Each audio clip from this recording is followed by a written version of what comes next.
청취자 여러분을 위한 심층 분석 시간입니다. 오늘 저희가 함께 살펴볼 자료는요. 천공 스승이라는 분의 법문 일부인데요. 네, 맞습니다. 겨울 수행 기간인 동안거를 앞두고 나의 다짐을 어떻게 써야 하는가, 여기에 대한 일종의 가이드예요. 네, 근데 이게 들어보니까 그냥 새해 결심 쓰는 법 이런 차원의 내용이 아니더라고요. 전혀 아니죠. 이 다짐문 하나를 통해서 우주의 패러다임이 어떻게 바뀌었는지, 우리가 힘을 얻는 방식 자체가 근본적으로 변했다. 이런 거대한 세계관을 제시하고 있어요. 네, 맞아요. 다짐이라는 아주 개인적인 주제에서 시작하잖아요. 네, 그렇죠. 그런데 그게 인간과 자연, 그리고 보이지 않는 힘과의 관계가 어떻게 재정립되었는지를 설명하는 굉장히 흥미로운 자료예요. 핵심은 그거죠. 기복신앙. 그러니까 뭔가를 빌어서 복을 얻던 시대가 저물고 완전히 새로운 규칙이 적용되는 시대가 열렸다는 선언입니다. 바로 그 지점. 오늘 이 변화의 본질이 뭔지, 그래서 이게 우리 삶에 어떤 의미가 있는지 한번 깊이 파고들어 보겠습니다. 좋습니다. 보통 우리가 결심이나 목표 세울 때 크고 원대하게 가져라 이렇게 배우잖아요. 그렇죠. 다들 그렇게 생각하죠. 그런데 이 법문은 정반대의 이야기로 시작해서 아주 인상 깊었어요. 첫 번째 핵심이 바로 나의 다짐을 쓸 때 절대 잘 보이려고 하지 말고 있는 그대로 솔직하게 쓰라는 거거든요. 네. 거품을 넣어서 실제 자기 수준보다 높은 목표를 쓰면 오히려 큰 어려움을 겪게 된다. 이렇게 아주 강하게 경고를 하는데요. 이게 어떤 원리 때문일까요? 여기서 시험에 든다는 아주 중요한 개념이 등장해요. 시험에 든다. 네.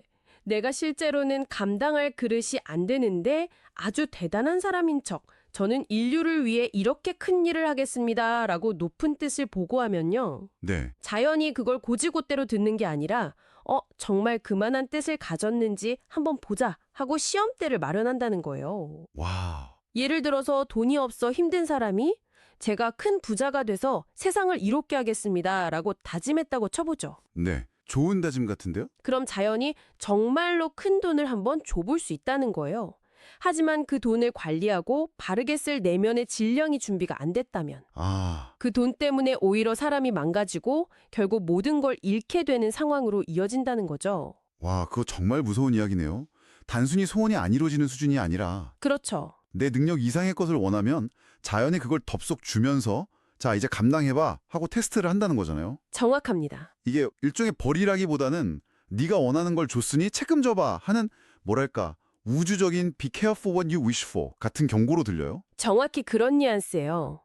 그리고 왜 이런 시스템이 작동하게 됐는지 그 설명도 아주 흥미로운데요. 어떤 건가요? 법문에서는 과거 선천시대에 우리 조상들이 신들에게 거짓말을 너무 많이 해서 이제 자연이 더는 속지 않는다는 비유를 들어요. 그 유명한 돼지머리 비유요? 네네, 바로 그거요. 돼지 한 마리를 통째로 바치겠다고 약속해놓고 막상 제사상에는 머리랑 다리 4개만 딱 올려놓고 그렇죠. 그런 식으로 신들을 기만했다는 거죠. 신한테 사기를 쳤다는 거네요. 듣고 보니 좀 우스꽝스럽기도 하고요. 신을 상대로 잔꾀를 부렸다는 발상 자체가 재밌어요. 그렇죠. 하지만 그게 바로 과거의 방식, 즉 신과 어떻게든 거래를 해서 원하는 걸 얻어내려는 시대의 습성이었다는 지적인 거죠. 거래. 법문에 따르면 과거 성장기에는 인간들이 원력신, 예를 들면 산신이나 용왕 같은 존재들의 도움, 즉 원력을 빌려서 성장하는 게 가능했어요. 옛날엔 그게 됐군요. 네, 그때는 신에게 빌고 정성을 보이면 소원을 들어지는 시대였다는 거죠. 하지만 그 시대는 2012년 12월 21일을 기점으로 완전히 끝났다. 이렇게 단호하게 선언합니다. 2012년 12월 21일이요. 예전에 마야 달력의 끝이라고 해서 세상이 끝난다느니 뭐니 하면서 전 세계적으로 화제가 됐던 바로 그 날짜잖아요. 맞습니다. 이 법문에서는 그 시점을 영적 패러다임이 전환된 아주 상징적인 분기점으로 삼고 있는 거군요. 네, 맞아요. 그날을 기점으로 신과 인간의 계약 기간이 만료됐다는 거예요. 계약 만료? 그래서 이제는 과거처럼 빌고 매달리는 방식이 통하지 않을 뿐만 아니라 자신의 실력이나 그릇 이상을 탐하면 자연이 모든 걸 다시 빼앗아간다고 말해요. 다시 뺏어간다. 법문에서는 이걸 암행어사가 출동하는 것에 비유하는데요. 암행어사요? 네, 자연이 준 것을 바르게 쓰고 있는지 지켜보다가 때가 되었는데도 제대로 못 쓰면 사기꾼을 보내거나 사고가 나게 하는 등 여러 방법을 통해 도로 가져간다는 거예요. 와, 0.1mm의 오차도 없이 아주 정확하게 계산해서요. 그렇군요. 그러니까 구시대의 계약은 끝났고 이제 새로운 계약 조건이 적용된다. 이런 이야기네요. 바로 그거죠. 그럼 그 새로운 시대의 방식은 대체 뭘까요? 빌어서 소원을 이루는 시대가 끝났다면 이제 우리는 어디서 힘을 얻어야 하는 거죠? 바로 그 지점에서 이 법문의 핵심적인 세계관이 펼쳐져요. 네. 이제 영성시대가 열렸다는 건데요. 더 이상 원력신에게 힘을 빌리는 게 아니라 우리 발밑의 땅, 즉 지상의 기운을 직접 받아서 써야 하는 시대라는 거예요. 신들에게서 우리 발밑에 땅으로 옮겨왔다. 이거 굉장히 큰 변화인데요? 엄청난 변화죠. 그런데 땅에 에너지가 충전되었다는 표현이 나와요. 이건 무슨 뜻이죠? 에너지가 무슨 배터리처럼 충전될 수 있는 건가요? 네, 그 비유가 아주 적절해요. 법문의 설명에 따르면 과거 인간들이 신들의 도움을 받아 성장하는 동안에요. 네. 보이지 않는 세계에서는 이 땅, 특히 한반도의 백도 영상과 태백산맥 같은 곳에 에너지를 계속해서 채워왔다는 거예요. 아, 과거에는 부족했던 이 땅의 기운을 미래를 위해 100% 완충해뒀다는 거죠. 잠깐만요. 에너지가 가득 차 있다. 이건 정말 엄청난 주장인데요. 네, 그렇죠. 그런데 바로 다음 말이 더 충격적이에요. 에너지는 가득 차 있는데 정작 그걸 받아서 쓸 수 있는 질량을 갖춘 사람이 아무도 없다는 지적이요. 아, 그 부분. 여기서 말하는 질량이라는 게 도대체 뭔가요? 이게 무슨 지식인가요? 아니면 인품인가요? 굉장히 중요한 개념인데 좀 추상적으로 들리거든요. 좋은 질문이에요. 그 질량이라는 개념을 이해하는 게 이 세계관을 파악하는 열쇠거든요. 네. 법문에서 말하는 질량은 단순히 지식의 양이나 착한 마음씨만을 의미하지 않아요. 그보다는 훨씬 더 복합적인 개념이죠. 복합적인 개념이다. 네. 나 자신을 정확하게 알고 사회의 모순을 꿰뚫어 볼 수 있는 안목, 그리고 더 큰 환경과 책임을 감당할 수 있는 내적인 힘과 그릇의 크기, 이걸 모두 포함하는 개념이에요. 아, 지식과 지혜, 그리고 경험이 잘 융합되어서 어떤 상황이 닥쳐도 흔들리지 않고 중심을 잡을 수 있는 힘. 그게 바로 질량인 거죠. 아하, 그러니까 단순히 똑똑하거나 착한 것과는 차원이 다른 얘기군요. 세상을 이해하고 자신을 다스릴 줄 아는 어떤 중학적인 내공 같은 거네요. 그렇죠. 그리고 바로 그 질량을 키워서 땅의 에너지를 운용하는 방법을 설명하는 것이 그 유명한 3대 7의 법칙이에요. 3대 7의 법칙. 인간은 기본적으로 40%의 에너지를 갖고 태어나는데 먼저 땅의 에너지 30%를 끌어올려서 자신의 힘을 70%로 만들어야 한다는 거예요. 내 힘을 70%로. 네. 그렇게 70%가 채워졌을 때 비로소 나머지 하늘의 에너지 30%를 끌어올려서 100%를 완성할 수 있다. 이런 구조예요. 순서가 정해져 있군요. 40 더하기 30 그리고 마지막 30. 네, 순서가 아주 중요합니다. 많은 사람들이 보통 하늘의 힘, 신의 가호 같은 외부의 큰 힘을 먼저 구하려고 하잖아요. 그렇죠. 그런데 이 법칙은 순서가 완전히 반대네요. 내 안의 힘 40%를 바탕으로 내 발밑의 땅의 기운 30%와 먼저 합쳐져야 한다니 굉장히 실천적이고 주체적인 관점이에요. 맞아요. 그게 바로 영성의 시작이라는 거예요. 내 발밑의 에너지를 끌어올릴 줄 아는 것. 자신의 질량이 70%에 도달하지 못하면 하늘의 힘은 절대 움직여주지 않는다고 못 받고 있어요. 그렇군요. 이렇게 땅의 힘을 끌어올리고 하늘의 힘을 끌어내릴 수 있도록 성장한 사람들을 법문에서는 홍익인간 지도자라고 칭하는데요. 홍익인간 지도자? 네, 이들이 앞으로 인류 평화를 이끌게 된다고 말하고 있어요. 힘의 패러다임이 비는 자에서 이끄는 자로 완전히 바뀐 거죠. 와, 다짐문 이야기에서 시작해서 우주의 에너지 운용법, 그리고 인류 지도자의 역할까지 왔네요. 정말 스케일이 큰데요? 네, 그렇죠. 그럼 이 거대한 우주적 원리를 다시 나의 다짐이라는 구체적인 행위로 한번 가져와 보죠. 이 모든 걸 종합해보면 결국 다짐이란 하늘에 뭔가를 요구하는 청원서가 아니라 그렇죠. 청원서가 아니죠. 내 질량을 70%까지 채우기 위한 구체적인 실천 계획서가 되어야 한다. 이런 의미겠네요. 정확해요. 그래서 다짐의 내용도 완전히 달라져야 해요. 돈 많이 벌게 해주세요가 아니라 그게 아니라 제가 가진 이러이러한 부족한 점과 모순을 고치기 위해 노력하겠습니다.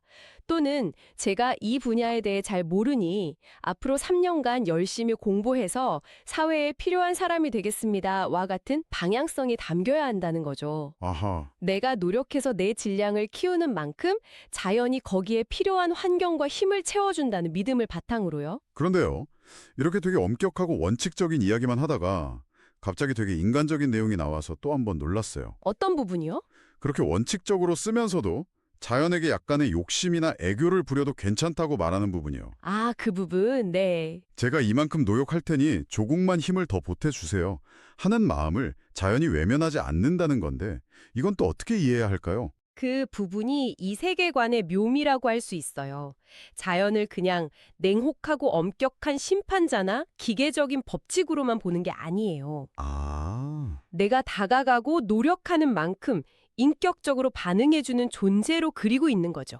인격적인 존재. 네, 법문에서는 부모님께 아양 떠는 게 어리석은 게 아니라 지혜일 수 있듯이 대자연에게도 그런 인간적인 교감이 가능하다고 설명해요.